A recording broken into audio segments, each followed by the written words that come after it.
देखिएगा पवित्र कुरान शरीफ, इसमें विशेष इंस्ट्रक्शन है कि यह वह इलामी किताब है जिसमें कोई संदेह की गुंजाइश नहीं, अर्थात इसमें जो लिखा हमारी तरफ से फाइनल है और बिल्कुल सही है, ये बिल्कुल सत्य है। कुरान शरीफ ये कहाँ से प्रकाशित है? शेरवानी संस्करण, प्रकाशक हैं लखनऊ किताबघर, मौसम बाग, सीतापुर रोड, लखनऊ।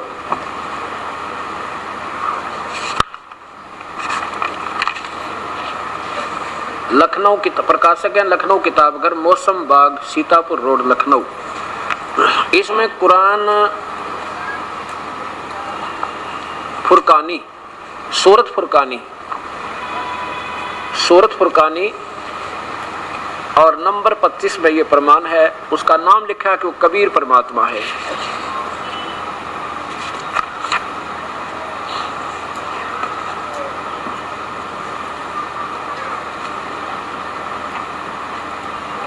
कुरान शरीफ सूरत फुरकानी नंबर 25, इसमें 52वीं आयत में आइए नीचे सबसे लास्ट में क्या लिखा है? ये 50 यहाँ समाप्त होगी, 51वीं यहाँ समाप्त होगी, ये 51वीं, ये 52वीं। फला तुतियल काफरिन व जाहिदुम बिही जिहादन कबीरन, ये कबीर शब्द है सीधा, कबीरन। अब क्या अर्थ लिखा है महापुरुषों ने, इसकी हिंदी किया है कि ए पैगंबर, हजरत मोहम्मद का खुदा जो उसको कुरान शरीफ सुना रहा है, चाहे गुप्त आकाशवाणी करके, चाहे उसके अंदर प्रवेश करके, चाहे किसी देव के माध्यम से, वो कह रहा है हे पैगंबर, हे हजरत मोहम्मद, ये जो कबीर है ना, कबीर, क्योंकि कबीर परमात्मा हजरत मोहम्मद को भी मिले थे आकर जिंदा महात्मा का रूप बना के, जैसे धर्मदास जी को आकर मिले थे, जैसे गुरु नानक देव जी को आकर मिले थे, जैसे आदरणीय श्री गरीबदास जी को आकर मिले थे। ऐसे इनसे महापुरुषों को जिंदा के महात्मा के रूप में आकर मिले थे, जो मुसलमानों में जिंदा महात्मा होते हैं। तो वो कहता, ये कुरान शरीफ बोलने वाला भगवान अल्लाह कह रहा है कि वो परमात्मा कबीर है, और ये काफिर यानी जो आन उपासक हैं वो नहीं मानेंगे कबीर भगवान है, उनकी बातों में मत आना, और इस कुरान की शरीफ की दलीलों से उनका सामना करना, कबीर के लिए संघर्ष करना के वो, तो उनकी बातों में मत आना, ये कबीर परमात्मा है, इसके लिए तू संघर्ष करना। इसमें क्या लिखा है इन्होंने, तो ए पैगंबर तुम काफिरों का कहा न मानना, और इस कुरान की दलीलों से उनका सामना। अब यहाँ उन्होंने कबीर का अर्थ बड़ा कर दिया। अब कोई अक्षर चाहे कुछ भी है, कृष्ण है, श्री राम है, उसका कुछ तो अर्थ बनेगा, तो यहाँ बड़े जोर से करना नहीं, इसका अर्थ ये बनता है कि उस कबीर के लिए संघर्ष करना, अपने भगवान के ऊपर विश्वास रखना, वो पूर्ण परमात्मा वही है। अब इन्होंने, अब देखो इसके साथ साथ आपको और भी प्रमाण देता हूं।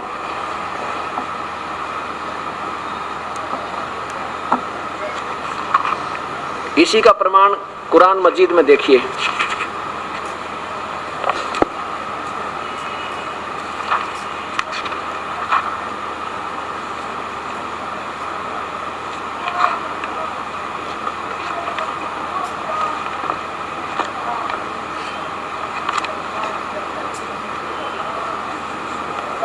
ये कुरान मजीद, पवित्र शास्त्र कुरान मजीद।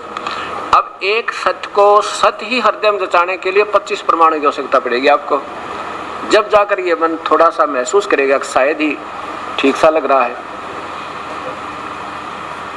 यह है फतेह मोहम्मद खान साहब जालंधरी के द्वारा इसका अनुवाद है, और प्रकाशक है महमूद एंड कंपनी, बम्बई 59, और सोल एजेंट है फरीद बुक डिपो, दिल्ली 6। अब इसके देखिएगा, यही इसमें भी कुरान वही सूरत फुरकानी, कुरान मजीद सूरत फुरकानी 25, और नीचे देखो ज्यों की तो इन्होंने उस ऊपर संस्कृत, ये देखो उर्दू भी है साफ में, अरबी भाषा है, लिपि उर्दू है, और इन्होंने इसका अर्थ क्या लिखा देखियो नीचे, कबीरा, ये सीधा लिखा कबीरा, और इसमें कबीरन लिख दिया, और इसको कबीर कह दें कोई दिक्कत नहीं, कबीर ही है सीधा अर्थ। अब एक नहीं, ऐसे ऐसे कई, लेकिन इन्होंने अपने हिसाब से इसका क्या अर्थ कर दिया। इसी कुरान शरीफ की 21 नंबर आयत में, ये यहाँ पर भी कबीरा शब्द है, ये 21वीं आयत में ये भी कबीरा है। और फिर आगे क्या हुआ, ये मिसप्रिंट हो गया इसमें, अभी 51 में आपने देखा सीधा कबीरा शब्द लिखा है और यहाँ पर ये खबीरा लिख दिया, ये खबीरा, ये खबीरा, इबादत ही कबीरा। देखो इबादत ही कबीरा, खबीरा ये कबीरा है। इबादत होती है पूजा, इबादत ही माने पूजा के योग्य है, जो सब ने जिसकी पूजा करनी चाहिए वो कबीर परमात्मा, वो कबीर है उसका नाम। कबीरा कहो, कबीर कहो, खबीर, तो इनके मिसप्रिंट हो गया, वो वास्तव में वो सही है। अब जो दास आपको बताना चाहता है, हमने दास ने कोई ये नहीं किसी को बड़ा और छोटा बताना, हमने निर्णय करना है। इन पवित्र हमारे जो चारों पवित्र धर्मों के पवित्र शास्त्र है, ये तो नो सोचो एक दूध का समुद्र है और इसमें से हमने मंथन करके वो मक्खन निकाल लिया। अब मक्खन खाएंगे आप? अब ये तो अनमोल रतन है, इनका जितने गुण गाया उतना ही कम, पर इनको समझ नहीं पाए। जिन्होंने दूध से मक्खन नहीं बनाना आया उन्होंने काम बिगाड़ दिया। अब ये देखिएगा चारों पवित्र धर्म एक ही तरफ ले जाएंगे, हमें दो नहीं छोड़ेंगे, लेकिन हम पुराने रंग में गणे रहेंगे, फिर धीरे धीरे समझ में आएगी, क्योंकि इसमें थोड़ा सा विवेक करना पड़ेगा अपन को। आज मर जाएंगे कल कहाँ जाएंगे, कभी कोई नहीं सोचता इतनी, और इतनी सोचे बिना भक्ति हो नहीं सकती। अब देखिएगा वही कुरान शरीफ, पवित्र कुरान शरीफ,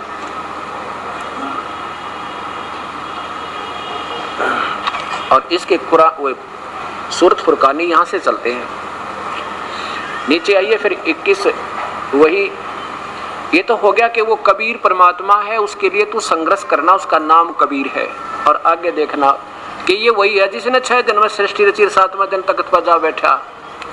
यहाँ देखो इसमें भी वही लिखा है, इबादत खबीरा कर दिया, खबीरा, इबादत कबीर है, ये कबीर, कबीरा कहो चाहे कबीर, और नीचे इन्होंने खबीरन कर दिया, उसमें कबीरा ही, उसमें खबीरा ही लिखा है। तो ये इनकी अपनी मिसप्रिंट, चाहे तो हिंदी में हुआ है या वहाँ लिखने में फर्क रह गया, ऐसे है। बाकी वो कबीर शब्द है, कबीरन कहो, कबीरन का अर्थ कबीर ही होता है। आगे देखिए, अब इसमें 53 में क्या कहा है कि देख ले ये वही है, ये वही भगवान है जिसने पृथ्वी के नीचे कहीं खारा और कहीं मीठा पानी बना के सब बढ़िया व्यवस्था कर दी, और यही है जिसने सब्जियों की उत्पत्ति कर दी। ये वही है जिसने 2 दरियाओं को मिलाकर चलाया, एक का पानी मीठा प्यास बुझाने वाला और एक खारी कड़वा, दोनों के में एक आड़ और मजबूत रोक बना दी। और वही है जिसने पानी की बूंद से आदमी को पैदा किया, फिर उसको साहिब नसब यानी किसी का बेटा या बेटी ससुराल वाला दामाद बहू बना दिया। और तुम्हारा परवरदिगार हर चीज करने में शक्तिमान है, वो उस पर सर्वशक्तिमान है। वो परमेश्वर बोलने वाला कोई और है, कह रहा हजरत मोहम्मद को, और तीसरे की तरफ संकेत है, सीधा ये भी सोचना आपने। और काफिर यानी जो आन उपासना करते हैं अल्लाह की तरफ से सिवा ऐसों को पूजते हैं जो न उनको नफा पहुंचा सकते ना कोई नुकसान। वही गीता जी बता रही है कि तुम इन देवी देवताओं को पूज रहे हो ना, ये ना लाभ दे सकते ना इनसे कुछ हानि हो, तुम गलत पूज रहे हो। और काफिर तो अपने परवरदिगार से पीठ दिए हुए हैं, मुंह मोड़े हैं, ये काफिर कहते हैं। जो देवी देवताओं की पूजा मूर्ति पूजकों को काफिर कहते हैं। ए पैगंबर, हे हजरत मोहम्मद, हमने यानी भेजने वाला कोई और है, हमने तुमको खुशखबरी सुनाने और सिर्फ अजाब से डराने के लिए भेजा है।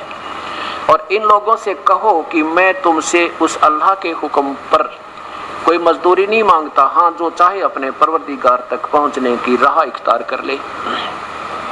और ए मोहम्मद, हे पैगंबर, ये उस जिंदा माने वो जिंदा रूप में तुझे मिला था के, ये चैतन्य ने इनका अपना अर्थ गलत है, उस जिंदा ही लिखना था। उस जिंदा पर भरोसा रखना जो तुझे आकर मिला था, उस जिंदा पर भरोसा रखो जो कभी मरने वाला नहीं है, और तारीफ के साथ उसकी पाकी बयान करते रहो, और परमात्मा उसकी महिमा गाते रहो, और वो अपने बंदों के गुनाहों से काफ़ी खबरदार है। यहाँ उन्होंने यहाँ वो बड़ा शब्द, वो कबीर परमात्मा गुनाहों को माफ़ कर देता है, इसका ये अर्थ है। इन्होंने काफ़ी लिख दिया, उस कबीर का अर्थ बड़ा कर दिया, यानी बहुत अपनी सोचते हैं। आगे देखो, और जिसने आसमानों और जमीन के बीच जो कुछ है उनके बीच में पैदा किया, और 6 दिन में पैदा किया, 6 दिन में सृष्टि रची, और फिर तख्त पर जा विराजा। ओए होए, वह अल्लाह बड़ा, ये अल्लाह कबीर लिखना था, वो अल्लाह अकबरू, अकबरू जो ये कहते हैं ना वो अल्लाह कबीर है, अल्लाह अकबर अल्लाह कबीर, क्योंकि वो फिर दोबारा नहीं मिले हजरत मोहम्मद को, क्योंकि उन्होंने उनकी बात की अल्लाह कर दी थी। वो अल्लाह बड़ा अल्लाह कबीर है, बस ये लिख देना था, सारी बात समझ में आ जाती। आगे देखो, रहमान है और उसकी खबर किसी बाखबर से, ओए होए, उसकी खबर किसी बाखबर माने तत्वदर्शी संत से, वेल नोन से, इल्म वाले से पूछ। देखो कुरान बोलने वाला भगवान भी कहता मैं नहीं जानता उस परम पिता की भक्ति मार्ग को, वो तो कोई संत बतावेगा जो तत्वदर्शी होगा, इल्म वाला होगा, बाखबर होगा। इति सिद्धम। अब देखो दो बात, इन दोनों पवित्र शास्त्रों ने मिलजुल कर ये सिद्ध कर दिया कि कबीर नाम है उस परमेश्वर का, और वो मनुष्य सदृश है, और उसी ने 6 दिन में सृष्टि रची और तख्त पर जा विराजा, और उसी की पूजा करनी चाहिए, इबादत ही कबीरा। और लेकिन ये भगवान गीता बोलने वाला भी, पवित्र बाइबल बोलने वाला भी, और साथ में कुरान शरीफ बोलने वाला कह देता मैं नहीं जानता, वो तो कोई और संत होगा जो तत्वदर्शी होगा। अब पवित्र गीता जी को देखो, हमारे पवित्र शास्त्र अलग नहीं है, लेकिन समझे वालों की कमजोरी रही, उन्हें समझा नहीं से। पवित्र गीता जी में देखिएगा 4 अध्याय का 34वां श्लोक,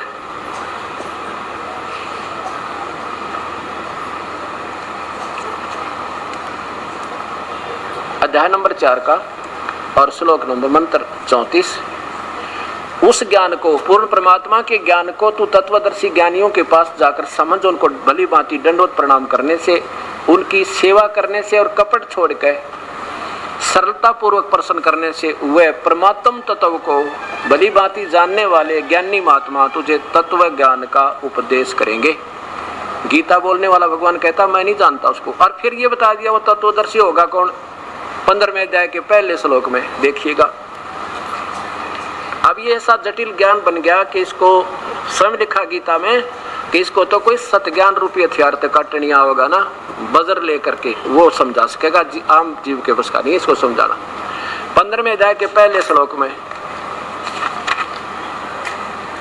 अब इसे लिंक अब 100 बार सुनोगे ना सत्य ज्ञान को, तब बच्चे वाली A for apple, B for book समझ में आओगी आपके, क्योंकि अभी तक आप कोरे हो बिल्कुल भक्ति मार्ग से, हम सब दूर रखे हुए हैं। किसी को भी अभी तक संतों ने, अभी तक मैंने वर्तमान क्या है, पहले वाले तो महापुरुष थे जिन आंखों देखकर सही वर्णन कर रखा, आपको दिखाऊंगा गुरु ग्रंथ साहिब में, और दिखाऊंगा पवित्र शास्त्र गीता जी और इसमें 4 वेदों में। अब देखिएगा ये पहला 15वें अध्याय का प्रथम श्लोक है कि आदि पुरुष परमेश्वर मूल वाले।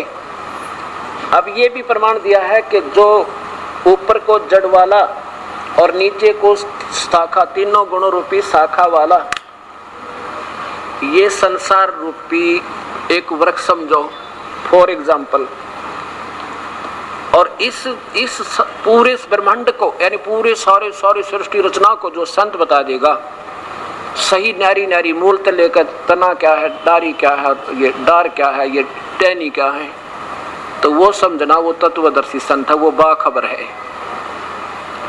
ऊर्ध्व मूलम, ऊपर को जो जड़ है इस संसार रूपी उल्टे लटके हुए वृक्ष की समझो, वो तो पूर्ण परमात्मा, सबसे पहले वाला भगवान जिसने सारे ब्रह्मांड रचे, आदि परमेश्वर मूल वाले, आदि पुरुष, पुरुष माने प्रभु, आदि पुरुष परमेश्वर, परमेश्वर ईश्वर परमेश्वर, ईश तो ब्रह्म है ज्योत निरंजन, और ईश्वर परब्रह्म है, और परमेश्वर वो पूर्ण ब्रह्म सतपुरुष है। कहते हैं आदि पुरुष तो उस इस संसार रूपी पीपल के वृक्ष की जड़ तो समझो वो पूर्ण परमात्मा है, और नीचे को तीनों गुण रूपी शाखा है। ऊपर को मूल वाला आदि परमेश्वर मूल वाले, और नीचे को शाखा वाले। अब ये काल गीता बोलने वाला ब्रह्म वही बेचून, जिसको बेचून का निराकार, वो कह रहा है श्री कृष्ण में प्रवेश करके, कहते मैं तो सिर्फ वो जड़ बता दी कि परमात्मा मूल तो जड़ है, वो तो सही भगवान पूर्ण है, और नीचे ब्रह्मा विष्णु महेश 3 गुण शाखा है, बीच का वो नहीं बता पा रहा। उसके लिए क्या बताता है कि जो इस पूर्ण संसार ब्रह्मांडों का सारे यानी इस पीपल इस वृक्ष को ढंग से बता देगा, तो वो समझना पूर्ण जानकार है, वो तत्वदर्शी संत है। इसके एक बार इसको पढ़ लो, फिर ये दोबारा समझ आएगा। आदि पुरुष परमेश्वर मूल वाले, यानी जड़ तो संसार रूपी वृक्ष की पूर्ण परमात्मा है, और अधः शाखम, अधः माने नीचे को, शाखा वाला। ये तो इन्होंने संस्कृत भी, हिंदी भी अनुवाद भी इनसे गलत हो रहा है, ठीक नहीं हो पाया। नीचे को शाखा वाला संसार रूपी पीपल के वृक्ष को अविनाशी कहते हैं, वेद जिसके पत्ते कहे गए।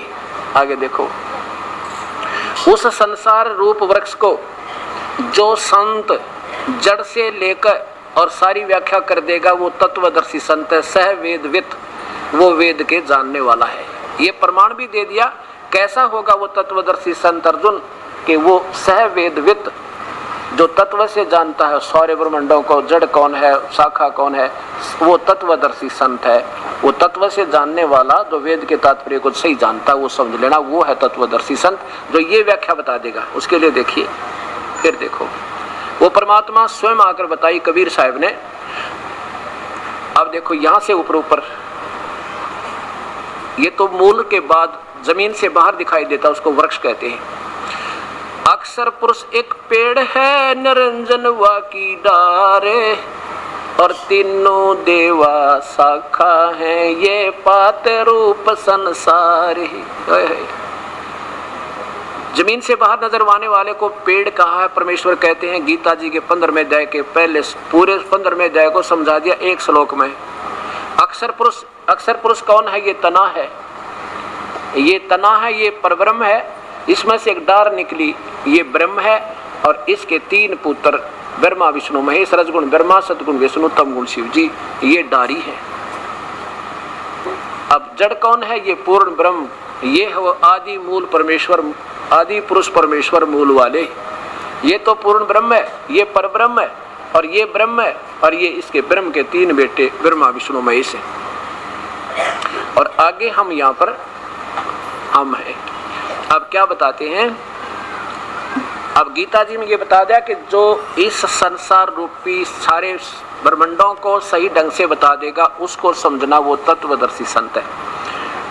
अब इसके साथ साथ आपको एक और प्रमाण देना पड़ेगा, जब ये समझ में आएगी कहानी।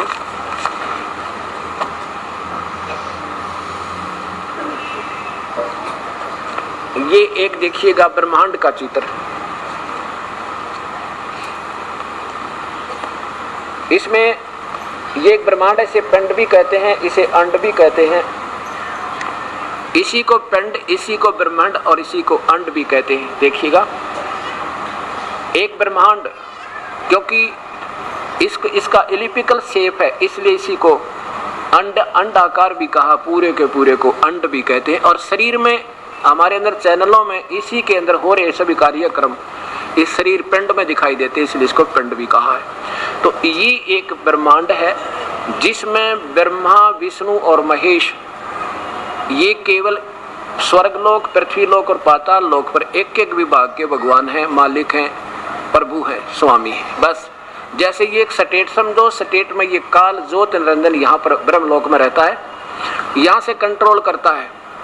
ये तो मुख्यमंत्री समझो, और ये तीनों मंत्री इसके एक ब्रह्मांड में। बस ये तो तीनों शाखा हैं, ये पुत्र हैं काल के, जैसे कल प्रमाण दिया था, आपके सामने आया था। अब देखिएगा, इस काल के ज्योत निरंजन के 21 ब्रह्मांड हैं। ज्योत निरंजन काल ब्रह्म के लोक 21 ब्रह्मांड का ये लघु चित्र। अब इसमें ये देखिएगा 20 ब्रह्मांड है।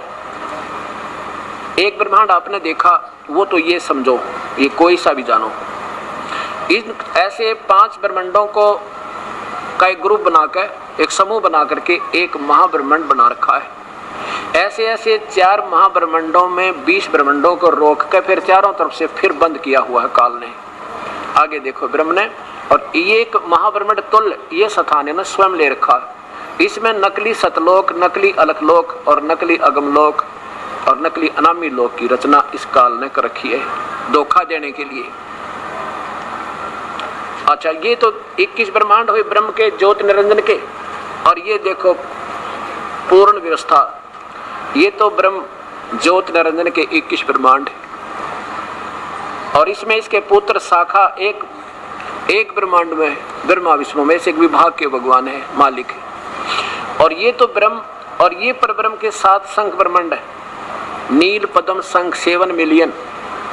और ये पूर्ण ब्रह्म अकाल मूर्त के असंख्य इन्फिनिटी जिसमें इनके ऊपर भी प्रभु है, पर ब्रह्म के ऊपर भी, पर ब्रह्म के ऊपर भी है, पूर्ण ब्रह्म खुद मालिक है। और ऊपर यही परमेश्वर 3 और रोल करता है, अलख लोक में अलख पुरुष, अलग अगम लोक में अगम पुरुष, और यहाँ अनामी रूप में ये परमेश्वर, इसी का अनामी लोक में यही रहता है।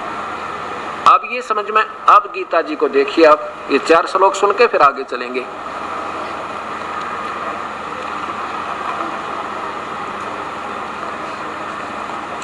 गीता जी को फिर देखिए,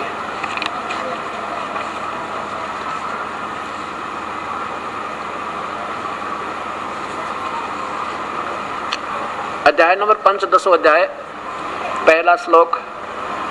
इसमें स्पष्ट कर दिया कि ऊपर को जड़ आदि पुरुष परमेश्वर जड़ है उस संसार रूपी वृक्ष की, और नीचे को तीनों गुण रूपी शाखा है।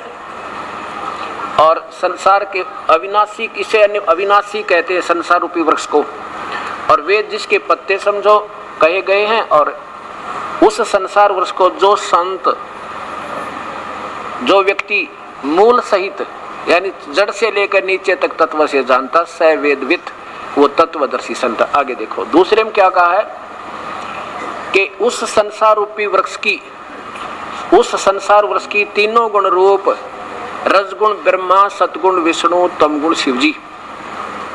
अब ये और प्रमाण देने के लिए थोड़ा सा इसमें आपको और एक अनमोल शास्त्र दिखाना पड़ेगा, क्योंकि इसमें पग पग पर प्रमाण की आवश्यकता पड़ेगी।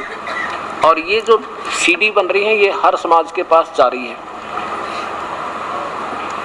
और इनमें क्या होता है कि कोई तो कभी देख रहा होता है, कभी बेचारे का, कभी उसको ऐसे कुदरती मालिक दया करते हैं, ऑन करता है, फिर देखता है, और उसको इस समय में अगर ये प्रमाण नहीं मिला तो वो उसको ऐसे हो जाएगा जैसे कुनीन खाली।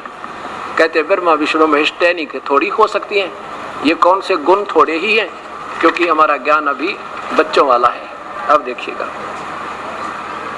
अथ देवी भागवतम सभास्तिकम स मातम खेमराज श्री कृष्ण दास प्रकाशन बम्बई। इसमें हिंदी और संस्कृत दोनों हैं। अथ श्रीमद् भागवते भाषा टीका युक्त, ये 3रा स्कंद, 3य स्कंद है प्रारंभ थे। इसमें भगवान शंकर स्वयं कहते हैं अपनी माँ दुर्गा को कि हे माता, ये 7वां श्लोक समाप्त हुआ, 8वां यहाँ से प्रारंभ होता है। हे माता, यदि हमारे ऊपर आप सदा दया युक्त हो तो हमको तमोगुण में किस प्रकार प्रदान किया, ब्रह्मा रजोगुण और हरि विष्णु को सतगुण क्यों बना दिया। फिर देखो, हे माता, यदि हमारे ऊपर सदा आप दया युक्त हो तो हमको तमोगुण में किस प्रकार प्रदान किया, ब्रह्मा रजोगुण और हरि सतोगुण। अब संस्कार देखो, यदि दया धर्मना, इस 7वां समाप्त हुआ, 8वां। न सदा अंबिके कथम अहम, अहम माने मैं, विहित च बना दिया तमोगुण, मुझे तमोगुण क्यों बनाया। और कमल जय, कमल से उत्पन्न होने वाले ब्रह्मा को रजोगुण संभव, रजोगुण क्यों बना दिया। और सुवित है कि मैं सतोगुण हरि विष्णु को आपने सतोगुण किस लिए बना दिया, यदि आप दयालु हो। क्योंकि तीनों भगवान ये बहुत ही दुखी है, एक शरीर बना रहा है, एक मार पाल रहा है, एक मार रहा है, और किसी का बेटा मरे, किसी की बेटी मरे। 1 लाख, लगभग 1 लाख परिवार आज खाना नहीं खाएंगे रात को इस वर्ल्ड के अंदर, ज्यादा बेशक हो जा, और बाकी के बचे हुए हैं। परमात्मा कबीर साहब कहते हैं, झूठे सुख को सुख है ये मान रहा मनमोद, ये सकल चबीना काल का, कुछ मुख में कुछ गोद, कुछ खाली है कुछ बाकी रह रहे हैं। अब ये सब निर्णय आपके सामने आ रहा है। अब कहने का भाव यह है कि रजगुण ब्रह्मा है, सतगुण विष्णु, तमगुण शिव जी, नो डाउट। अब चलेगी ये कथा इस परम पिता परमात्मा की। अब 15वें अध्याय का दूसरे श्लोक में लिखा है कि ये तीनों गुण रूपी रजगुण ब्रह्मा, सतगुण विष्णु, तमगुण शिव जी, ये दूसरा श्लोक है। उस संसार वृक्ष की तीनों गुण रूप रजगुण ब्रह्मा, सतगुण विष्णु, तमगुण शिव जी, ये जल से नहीं, ये इनकी अपनी सोच है। विषय पर वाला शाखा, विषय विकारों की शाखा है ये तीनों गुण रूप। नीचे और ऊपर, सर्वत्र नहीं है ये, केवल ऊपर 3 लोक में, क्योंकि इस पे पृथ्वी लोक पर तक ज्ञान बोला जा रहा है, ये स्वर्ग में और नीचे पाताल में तीनों में व्याप्त है। बस फैली हुई है। मनुष्य लोक में कर्मों के बंधन में बांधने वाली भी यही है, ये मुख्य कारण है। और नीचे और ऊपर सभी लोक नहीं, केवल तीनों लोकों में, सभी तो इन्होंने अपने हिसाब से लिख दिया। चलो आगे देखो, तीसरे में स्पष्ट कर दिया काल ने कि जो मैं तुझे बता रहा हूं सृष्टि के बारे में, मैं भी अधूरी पधूरी जानता हूं, पूरा नहीं जानता। क्या लिखा है कि संसार वर्ष का स्वरूप जैसा कहा है वैसा यहाँ तेरे और मेरे डिस्कशन में, इस गीता वाले ज्ञान में, विचार काल में नहीं है, क्योंकि मैं नहीं बता पाऊंगा तुझे, क्योंकि न तो इसका आदि है और न अंत है, न इसकी कोई अच्छी प्रकार से तिथि है। इसलिए इस सुविदृढ़ मूलम यानी अति दृढ़ मूल वाले यानी सतलोक तो अति दृढ़, कभी विनाश नहीं आता, शाश्वत स्थान तो रूपी तो समझो वो सतलोक जड़ है, और संसार रूपी पीपल के वृक्ष को अब देखो दृढ़ वैराग्य रूपी शस्त्र द्वारा काट के, ओए नौका कोई सच्चा ज्ञान बज रहा होगा ना, बजर तोड़ता चल है सब कुछ को, कहते उस ज्ञान से सत ज्ञान रूपी हथियार से समझा जाएगा, काटा जाएगा, तो उल्ट घनी गुत्थी उलझगी। इसका ये अर्थ बनता है। अब वो ये हथियार आपके सामने आ गया, इब्नो सोचो। अब देखो, अब चौथे में बता दिया कि तेरे भाग उदय हो जा अर्जुन, कोई ऐसा तत्वदर्शी संत तुझे मिल जा, ये पूरी व्याख्या करने वाला। फिर उसके पश्चात उस परम पद रूप परमेश्वर को, ओए होए, उस परम पिता को, पूर्ण ब्रह्म को भली बाती खोजना चाहिए, जिसमें गए हुए साधक फिर लौट के जन्म मरण में नहीं आते, संसार में नहीं आते। और जिस परमेश्वर ने सारे ब्रह्मांडों की रचना की, जिस परमेश्वर से पुरातन संसार वर्ष की प्रवृत्ति विस्तार को प्राप्त हुई है, यानी जिस परमेश्वर ने सारे ब्रह्मांडों की रचना की है, और मैं भी उसी परमात्मा की शरण हूं। ये गीता बोलने वाला भगवान कहता है, मेरा भी सुप्रीम बॉस वही है, मैं भी उसी की शरण हूं, उसी आदि पुरुष नारायण के जो मूल रूपी भगवान है उसकी शरण में, और उस परमात्मा की पूरा निश्चय करके भाई फिर अर्जुन उसकी भक्ति करनी चाहिए, और की नहीं। इति सिद्धम। अब यही पवित्र बाइबल और यही पवित्र कुरान शरीफ और यही पवित्र गीता जी, गीता उर्फ चारों वेद उर्फ गीता, ऐसा जानो, उन चारों वेदों का सार है ये। इसमें संकेत ज्यादा है और वेदों के अंदर परमात्मा का नाम भी लिखा है। अब आपके सामने बताते हैं चारों। अब रह गया दो धर्म, पवित्र धर्म रहे हिंदू और सिख। पहले इन पवित्र शास्त्र वेदों को, वैसे तो ये सभी हमारे सबके साजले शास्त्र है, सारे के सारे, हम तो वैसे एक दूसरे का फीत ला के बैठ गए। गुरु ग्रंथ साहिब के अंदर, ये जब गुरु ग्रंथ साहिब बना था ना, जब ना कोई किसी मजहब से संबंध नहीं था इसका, वो निर्मल व्याख्या की थी जो वेदों में है, जो की तो इसके अंदर है। पढ़कर देखो इस वाणी को प्रेम पूर्वक। लेकिन अब वर्तमान में जो इसके अनुवाद करने वाले हैं ना, इनको पढ़ सुनाने वाले, उनको क्या है नहीं मेरा, उनको ज्ञान ही नहीं वो पवित्र शास्त्र संकेत क्या कर रहा है। इसी प्रकार गीता के पाठकों को आप नहीं मालूम इसमें लिखा क्या था, अनर्थ करके रख रखा है, इसलिए सब समाज गुमराह हो रहा है। अब आपको चारों वेदों में दिखाते परमात्मा कैसा है, आकार है व निराकार। और वेद वो शास्त्र हैं पुरातन जिसमें एक अक्षर भी गलत नहीं है, लेकिन समझने वालों की त्रुटि वो अपनी कमजोरी है।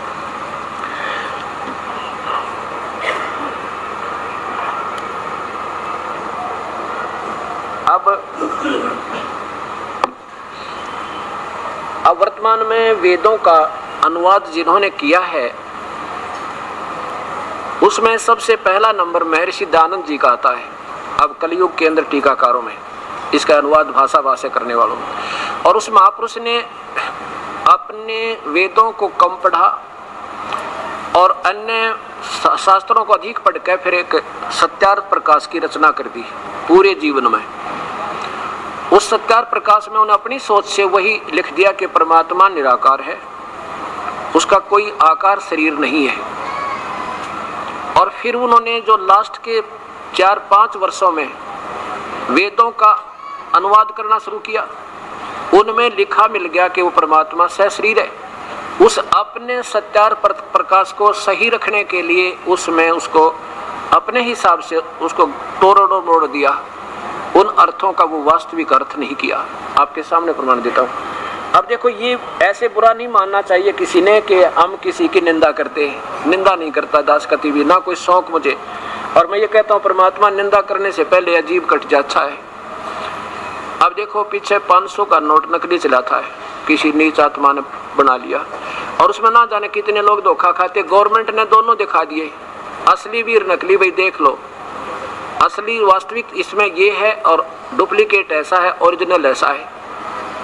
तो क्या सरकार निंदा करे थी आपकी? नहीं, आपके हक में कह रही थी कि जो धोखा खा चुके सो खा चुके, बाकी तो बच जा।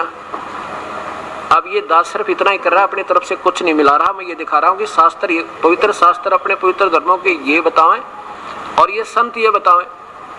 अब आप देख लेना असली और नकली कौन सा है। अब इन्होंने जब सत्यार्थ प्रकाश को प्रारंभ किया, इन्होंने विशेष व्याख्या की है कि परमात्मा के नाम, वैसे तो अग्नि माने सीधा सबको मालूम है आग होती है, हम बच्चा भी बता दे अग्नि माने आग। परमात्मा वैसे जब धार्मिक शास्त्रों में कोई शब्द आता है ऐसा, तो उसका कोई विशेष अर्थ होता है और उसको संत महात्मा ही उसका भावार्थ बताया करते हैं। इन्होंने विशेषकर यही किया है कि जहाँ अग्नि शब्द है उस वेद में, वो विशेषकर परमात्मा की तरफ संकेत है। अपनी थ्योरी में बिल्कुल ऐसा लिखा है और ये संत ही ऋषि बताते हैं इन बातों को। अब देखिए, ये सत्यार्थ प्रकाश,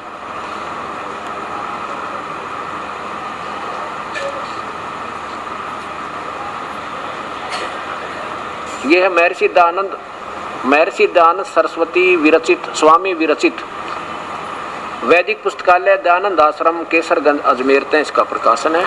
यहाँ भी देखिए, सत्यार्थ प्रकाश है, नीचे देखिए, वैदिक पुस्तकालय दयानंद आश्रम केसरगंज अजमेर से। इसमें प्रथम समोल्लास में, ये प्रथम समोल्लास में सत्यार्थ प्रकाश प्रारंभ होता है। यहाँ देखिए, ओम, जो ओंकार है वह परमेश्वर का सर्वोत्तम नाम है, क्योंकि उसमें ए, उ और में 3 आकार मिलते हैं। ओम समुदाय हुआ और ओम समुदाय हुआ। इस प्रकार परमेश्वर के बहुत नाम आते हैं। जैसे आकार से विराट और अग्नि, विराट भी भगवान का रूप है और नाम है, और अग्नि भी प्रभु का नाम है, आदि आदि। आगे देखो, फिर यहाँ देखिए, इसमें सबसे बड़ा होने से परमेश्वर का नाम ब्रह्म है। इन्होंने ब्रह्म को पूर्ण ब्रह्म मान रखा आज तक के ऋषियों ने। आगे देखो, फिर इसमें क्या लिखा है कि नीचे लो, जो यहाँ लो, ये तीसरे पे अग्नि शब्द के बारे में विशेष व्याख्या करते हुए कहते हैं, अग, अगि, अण गतार्थक धातु है। इनसे अग्नि शब्द सिद्ध होता है, जो ज्ञान स्वरूप, सर्वज्ञ, जानने, प्राप्ति होने और पूजा होने योग्य है। इससे परमेश्वर का नाम, ऊपर देखिए, इसी के ऊपर लाइए, यहाँ देखो, ये है 21 नंबर, इसलिए परमेश्वर का नाम ये 22 नंबर पे अग्नि है। यानी जहाँ वेदों में आता है उसके लिए भूमिका बनाई है कि जो अग्नि नाम है ये परमेश्वर का बोधक है। इसके बाद इन्होंने जब ऋग्वेद का टीका प्रारंभ किया, अनुवाद शुरू किया, एक विशेष टिप्पणी की है प्रथम ही मंत्र में कि जहाँ अग्नि शब्द वेद में मिला, विशेष समझना उसको, परमेश्वर उसका नाम है। और भौतिक अग्नि तो सभी को मालूम है, आग माने अग्नि होता है, तो वो सेंटेंस बताएगा, वो मंत्र बताएगा, उसकी सेंस बताएगी यहाँ किस पर ये लागू होता है। अब देखिएगा, प्रथम मंडल ऋग्वेद प्रथम मंडल महर्षि दयानंद सरस्वती के द्वारा ही ये टीका है, भाषा भाष्य है। और ये कहाँ से प्रकाशित है? प्रकाशक कार्य सर्वदेशी कार्य प्रतिनिधि सभा 3/5 महर्षि दयानंद भवन, रामलीला मैदान, नई दिल्ली। और बिल्कुल प्रारंभ में ही फर्स्ट पहले ही मंत्र में ये अग्नि शब्द से प्रारंभ होता। अथ ऋग्वेद भाषा भाषम प्रथम मंडल प्रथम सूक्त, पहला ही अध्याय और पहला ही मंत्र, अग्नि मिले। अब इसका क्या अर्थ किया, नीचे जाओ, कि यहाँ अग्नि शब्द के दो अर्थ करने में प्रमाण है। इंद्र मित्रम, इस ऋग्वेद वेद के मंत्र से जाना जाता है कि एक सद्ब्रह्म, ये भी सोचना, सद्ब्रह्म का अर्थ होता सच्चा भगवान, हम उसे सत्साहिब सतपुरुष कह दे, यानी सद्ब्रह्म है तो कोई झूठा ब्रह्म भी है, दो तो हो गए ना। जिसके साथ सद लगा है तो कोई पूर्ण है तो अपूर्ण भी है उसका। सद्ब्रह्म इंद्र आदि अनेक नाम है तथा ये लक्षण वाले ब्रह्म को जानना चाहिए। आगे देखिए, इत्यादि शतपथ ब्राह्मण के प्रमाणों से अग्नि शब्द ब्रह्म और आत्मा इन दो अर्थों का वाची है। सीधा कर दिया कि अग्नि शब्द ब्रह्म और आत्मा, परमात्मा और आत्मा, इन दो अर्थों का वाची है। आगे देखो, इस कारण अग्नि शब्द के प्रजा शब्द आदि करके भौतिक और प्रजापति शब्द से ईश्वर का ग्रहण होता है। अग्नि का वैसे ईश्वर का ग्रहण होता है। आगे देखो, यह जो वर्त का पति वो परमेश्वर है, अग्नि शब्द करके यह देखो, इस ऋग्वेद के प्रमाण से ज्ञान वाले तथा सर्वज्ञ प्रकाश करने वाले विशेषण से अग्नि शब्द से करके ईश्वर का ग्रहण होता है। अग्नि माने ईश्वर होता है, ये स्पष्ट कर दिया। और स्वयं भी इसका टीका करते समय महापुरुष ने ये देखो, अग्नि माने, यहाँ देखिए इधर, अग्नि माने ईश्वर, अग्नि शब्द ईश्वर, अग्नि, यहाँ देखो, अग्नि माने हे परमेश्वर। अब ये देखिए प्रश्न नंबर 5 पे, अग्नि माने ईश्वर, यहाँ देखो, अग्नि माने परमेश्वर, अग्नियांगिरा से अग्नि माने परमेश्वर। और फिर देखो, अग्नि माने परमेश्वर, ना जाने कितनी बार ये हर पृष्ठ पे आगे और नीचे देखो, अग्नि माने परमेश्वर। अब फिर देखिए, इसके इन्हों की इंस्ट्रक्शन मानकर इन्होंने जो आदेश दिया है, महर्षि जी ने जो संकेत किया है, क्योंकि ये तो आधा ऋग्वेद और एक यजुर्वेद को सरलार्थ करने के बाद इनका देहांत हो गया। उसके बाद आर्य भाषा करने वाले विद्वानों ने इन्हीं के संकेत को मुख्य रखकर और श्याम वेद का सरलार्थ किया। उसमें देखिएगा,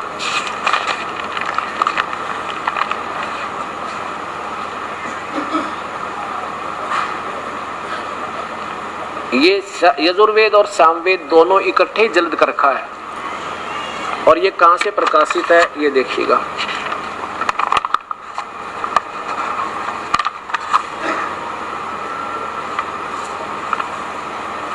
दानंद संस्थान, वेद मंदिर, महात्मा वेद भिक्षुक सेवा आश्रम, मुखमेलपुर, दिल्ली। और इसमें सामवेद का जो टीका प्रारंभ होता है वहां से आपको दिखाते हैं। ये देखिए,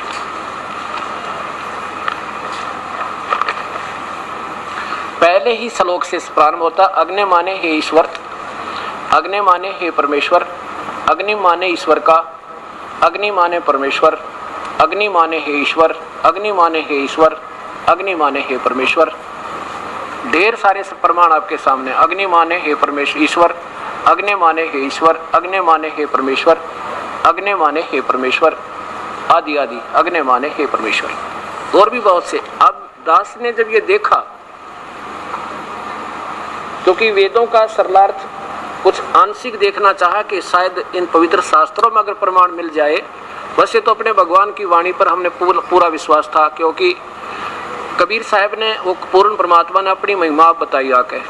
उसके बाद जिन महापुरुषों को वो मिले, जैसे आदरणीय श्री धर्मदास जी को, आदरणीय श्री गरीबदास जी को, आदरणीय श्री दादू साहब को, आदरणीय श्री मुल्कदास को, आदरणीय गुरु नानक देव जी को, और इन महापुरुषों की जब वाणी पढ़ी तो उस परमेश्वर ने जो स्वयं आकर बताया, इन सब चीजों की तो मिली कि वो परमात्मा मनुष्य जैसा है, वो सतपुरुष है, वो सतलोक में रहता है और जब चाहे यहाँ भी आ जाता है। और वो काशी में धानक जुल्हा बनकर वही आया था। इन महापुरुषों ने ये भी बताया। फिर दास ने सोचा कि क्योंकि इसी सत्यार प्रकाश में महर्षि दयानंद ने कबीर परमात्मा की वाणी को और गुरु नानक देव जी की वाणी को मूर्खों की लिख दिया, क्योंकि आम व्यक्ति ने इन महापुरुषों को कदर नहीं दी, क्योंकि हम इन पढ़े लिखे विद्वानों के चक्कर में रह गए और इनको आप ज्ञान नहीं था, तुम कह क्या रहे हो। और जिन्होंने प्रत्यक्ष देखा परमेश्वर को, उनकी हमने सुनी नहीं। अब दास ने एक अर्ज करी, परमात्मा अगर इन पवित्र शास्त्रों में भी ये प्रमाण मिल जाए आपके, ये बच्चे आपको समझ सकते हैं, नहीं तो इनको बहुत अंधेरा कर रखा है। ऐसे फिर देखा पवित्र शास्त्रों को उठा उठा के परमात्मा इस अनमोल सरोवर में, अमृत सरोवर के अंदर तो ये सारा खजाना भरा पड़ा था जो पहले इन्होंने आप आके बताया। अब देखिएगा, अग्नि माने परमेश्वर, यजुर्वेद दिखाता हूं उसमें कितना प्रमाण दिया है।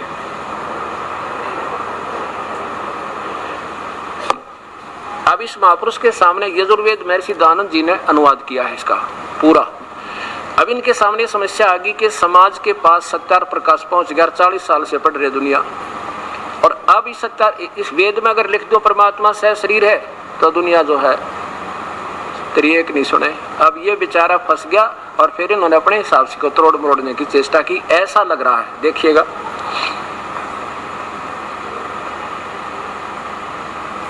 इन्हीं के द्वारा टीका अग्नि शब्द जहां आएगा ये देखिएगा, ये कहां से प्रकाशित है। प्रकाशक है सार्वदेशी कार्य प्रतिनिधि सभा 2/5 महर्षि दान भवन, रामलीला मैदान, नई दिल्ली। और ये कहां से शुरू होता है,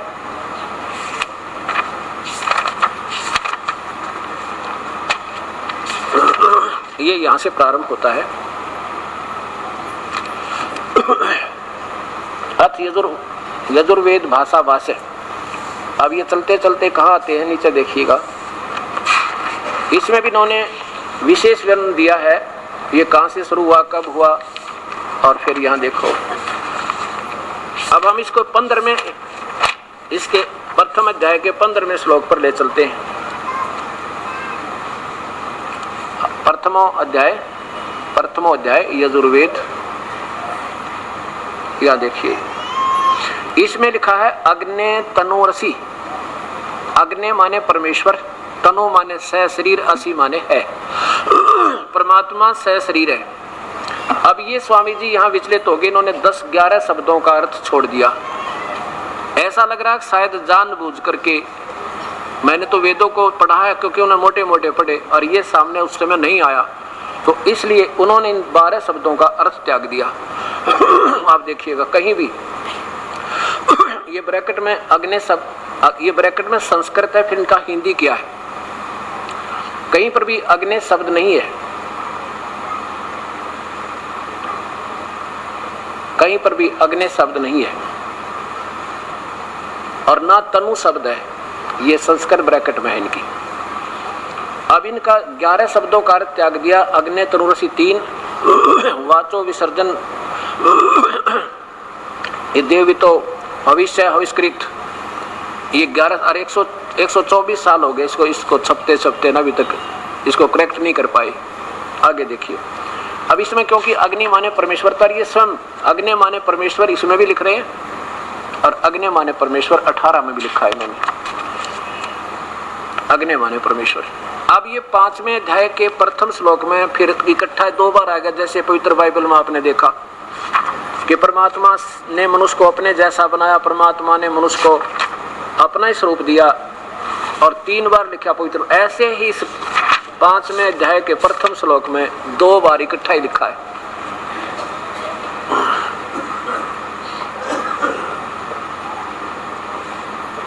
पंचवा अध्याय आरंभ, अग्नि तनुरसी, ज्यों का त्यों परमात्मा सह शरीर है।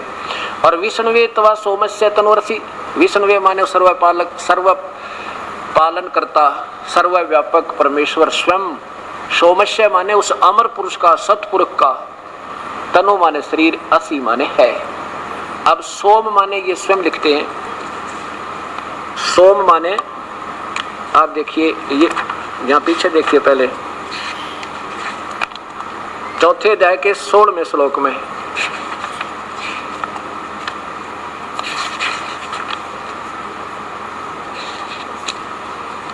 ये देखो, ये चौथे अध्याय का ये 16वां मंत्र है। सो माने ऐश्वर्य देने वाले, अग्नि माने परमेश्वर। सोम का भी अर्थ है, अग्नि माने जगदीश्वर भी। और फिर देखिए सोम माने परमेश्वर, ये स्वयं लिखते हैं।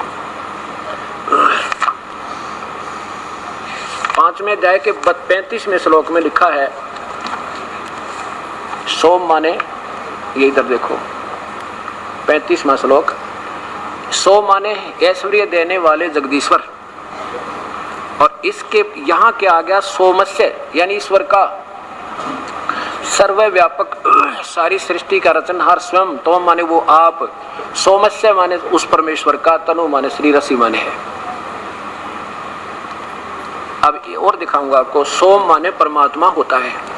ये परमेश्वर के शक्ति बोधक और उपमात्मक शब्द हैं। इसके साथ साथ देखिए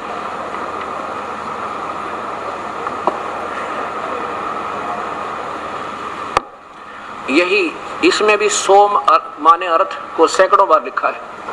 ऋग्वेद भाषा भाष्य, महर्षि दानव सरस्वती,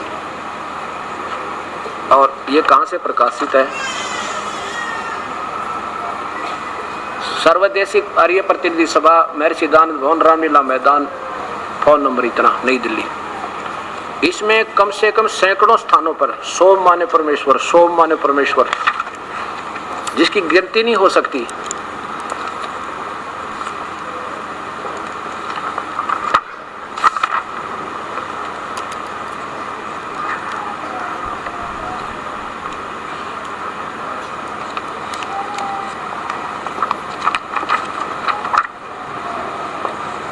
मतलब थोड़ी दिखा दूं, ज्यादा की जरूरत नहीं है। इसमें सैकड़ों के स्थान पर लिखा है सोम माने परमात्मा। नीचे देखो, देखो विराजमान है, ये निराकार भी बताते हैं, विराजमान है तो कहीं बैठा है। आगे देखो सोम माने परमात्मन, आगे देखो सोम माने परमात्मा। इसमें कम से कम सैकड़ों स्थानों पर ऐसा लिखा है, सोम माने परमेश्वर, सोम माने परमेश्वर, बिना गिनती के। अब कहने का भाव ये है दास का कि दास ने तो ये देखा कि मेरे अगर मैं टीका करूंगा तो कोई नहीं माने, लेकिन ये कहेंगे इसने महापुरुष हो गए, इसे महर्षि, उन्होंने ठीक किया होगा। अब दास ने इन्हीं के टीकाओं को इन्हीं से कंपेयर कर दिया और आपके सामने सत्य आएगी, आपको सत्य नहीं रहेगी। अब क्या है कि परमात्मा सह शरीर है और वो मानव सदृश्य है, उसका नाम कबीर है। इसी 5वें अध्याय के 32वें श्लोक में आपको दिखाता हूं। और इन्होंने कैसा सरलार्थ किया ये भी देख लीजिए। यही वही ऋग्वेद मंडल नंबर 1 ना यजुर्वेद अध्याय नंबर 5 का, ये महर्षि दानंद जी द्वारा भाषा भाष्य। पहला श्लोक देखो, इन्होंने क्या सरलार्थ किया है, वही अग्नि तनुरसी विष्णुवेतवा सोमस्य तनुरसी। ये देखिए, हे मनुष्यों तुम लोग जैसे मैं जो हवि, अग्नि माने यहाँ बिजली लिख दिया, सिर्फ अपनी जो सत्यार प्रकाश को सत रखने के लिए, अग्नि माने बिजली प्रसिद्ध रूप, अग्नि के तो शरीर बता दिया, शरीर के समान असी माने है। देखो तनु माने शरीर, ये स्वयं लिखते हैं, असी माने है, और अग्नि माने अपना परमेश्वर देख ही लिया। अग्नि माने परमेश्वर, तनु माने सह शरीर, असी माने है, दूसरी बात है कोई ना। और विष्णुवेतवा, विष्णु माने उस सर्व पालन करता परमेश्वर का, उस सर्व पालन करता सर्वव्यापक परमात्मा। पुरुष, सोम माने अमर पुरुष, उस अमर पुरुष का, सतपुरुष का। तनु माने शरीर, असी माने है। और वो कौन है? अब देखो वेदों को कौन बोल रहा है? ब्रह्म बोल रहा है। स्वयं महर्षि दानंद कहते हैं कि 4 ऋषियों में एक एक में प्रवेश करके इस काल ने ब्रह्म ने बोले, जैसे गीता श्री कृष्ण में पढ़कर प्रवेश करके बोली। तो ये बोलने वाला क्या कह रहा है? देखो ये बोलने वाला यहाँ तो कह रहा है कि हे क्या बता, हे मनुष्यों तुम लोग जैसे मैं, ये काल बोल रहा है ना, जैसे मैं यानी वेद बोलने वाला। और 32 में देखो ना, इसके 32वें श्लोक में 5वें अध्याय के 32वें मंत्र में ये वेद बोलने वाला कह रहा है कि वो परमात्मा तो उसका नाम कबीर है, वो तो सतलोक में रहता है। ये देखो यजुर्वेद 5वां अध्याय, यजुर्वेद और नीचे देखो ये 32वां मंत्र। उसी गसी वो कबीर, हम उसे कबीर कहने लगे। जैसे पंजाबी में हमारा यह क्षेत्र कुछ पंजाबी फुट ज्यादा है और इसको बै को हम वै को बै बोलते हैं, वेदों को भी हम वेद कहते हैं। अब ये कबीर है उसी गसी जो जैसे गीता जी के 18वें अध्याय के 62वें श्लोक में कहा ना, उसकी कृपा से परम शांति को प्राप्त होगा। जो परम शांति दायक है वो बोलने वाला भगवान कह रहा है, वेद बोलने वाला वो कबीर अंगारी असी। अंगारी माने पाप कर्मों को काटने वाला, पाप विनाशक, वो कबीर है उसका नाम। और बमबारी, बमबारी माने बंधनों का शत्रु। यहाँ देखो इन्होंने क्या किया, हे जगदीश्वर जिस कारण आप, अब वेद बोलने वाला भगवान कह रहा है ना, किसी दूसरे भगवान की तरफ संकेत है। वहां तो अपने लिए कह रहा था, अब किसी दूसरे के लिए कह रहा है। आप उसी के माने कांतिमान, असी माने है, और अंगारी माने इन्होंने खोटे चलन वाले जीवों के शत्रु रख दिया। क्योंकि इन्होंने सत्यार प्रकाश में किसी ने प्रश्न किया कि क्या वो परमात्मा पाप कर्म काट सकता है, ये कहते नहीं, कभी नहीं काट सकता। वेदों में कहीं प्रमाण नहीं, और वेद बताओ वो पाप काटता है। 25 प्रमाण दूंगा आपको, आने आएगा जब समय उसका सही विवरण चलेगा। अब तो संकेत बता रहा हूं। अंगारी माने पाप कर्म, ये पाप कर्म काटने वाला, इन्होंने खोटे चरणों का शत्रु। अंग माने पाप, अरि माने शत्रु, दुश्मन, पापों का विनाशक, उनका दुश्मन। और बमभारी माने बंधन, शत्रु। बमभारी माने बंधनों का, काल के बंधन में हम कर्मों के बंधन में बंध रहे हैं, उन बंधनों को काटने वाला, उनका शत्रु, समाप्त करने वाला वो कौन है, वो कबीर असी। यहाँ देखो कबीर, इन्होंने क्या कर दिया, यहाँ कवि कबीर ऐसे लिख कर अपसर्ग लगा दी, जबकि ऊपर सफर रै लगा है। जब यहाँ कोई रै लगाया है इसका कोई विशेष तात्पर्य जरूर होगा, ना तो रै लगाने की यहाँ जरूरत क्या थी, यहाँ भी कवि लिख देते सीधे। इन्होंने इसका अर्थ कर दिया कांत पर जय। चलो यहाँ अगर लिख देते वो कबीर है, बस सारा झंझट मिट जाता। जैसे कुरान शरीफ में अर्थ कबीर का बड़ा कर दिया, अब कुछ तो अर्थ किसी वाक्य का होगा ही होगा। आगे देखो वो कहाँ रहता है, सतधाम में, सतलोक, रतधामा, सतलोक वाला, सतलोक में रहने वाला, सतधाम युक्त है। सतधाम को शाश्वत स्थान को, परम दान, सनातन परम धाम कहो, चाहे सतधाम कहो, चाहे सचखंड कहो, चाहे सतलोक कहो, वो सतलोक में रहता है। और सवर ज्योति वो स्वयं प्रकाशित है, उसका शरीर ही प्रकाशमान है, वो स्वयं उसी के प्रकाश निकल रहा है। वैसे तो इसमें ढेर सारे प्रमाण हैं, कबीर साहब का नाम स्पेशल लिखा है, वो कबीर है। और चारों वेदों में खचाखच नाम बरे हैं, कबीर परमेश्वर है, सारी सृष्टि का रचनहार है, वो कुल मालिक है। अब आपके सामने प्रमाण हुआ।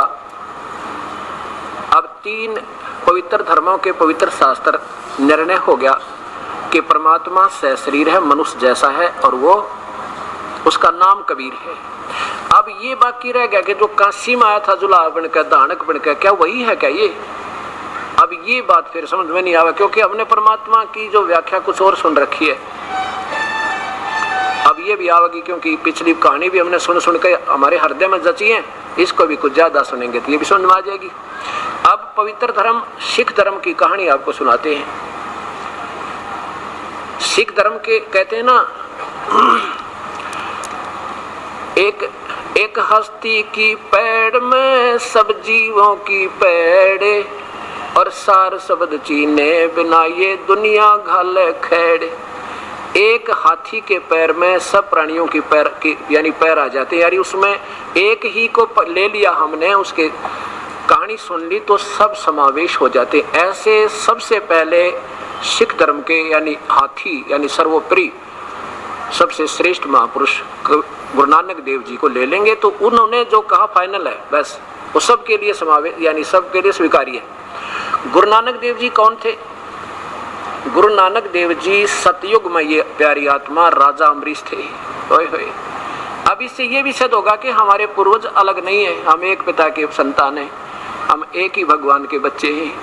राजा अम्बरीश थे ये, और इतने महापुरुष थे, इतनी साधना की थी भगवान विष्णु की कि दुर्वासा जैसी तोब जो सिद्धि के बड़े महापुरुष माने जाते थे, इस पुण्यात्मा के सामने नाक रगड़ा था। इनकी सद्भक्ति देख करके विष्णु जी की, तो इसके सामने नाक रगड़ा था किसने? दुर्वासा जी ने, जिसके एक वचन से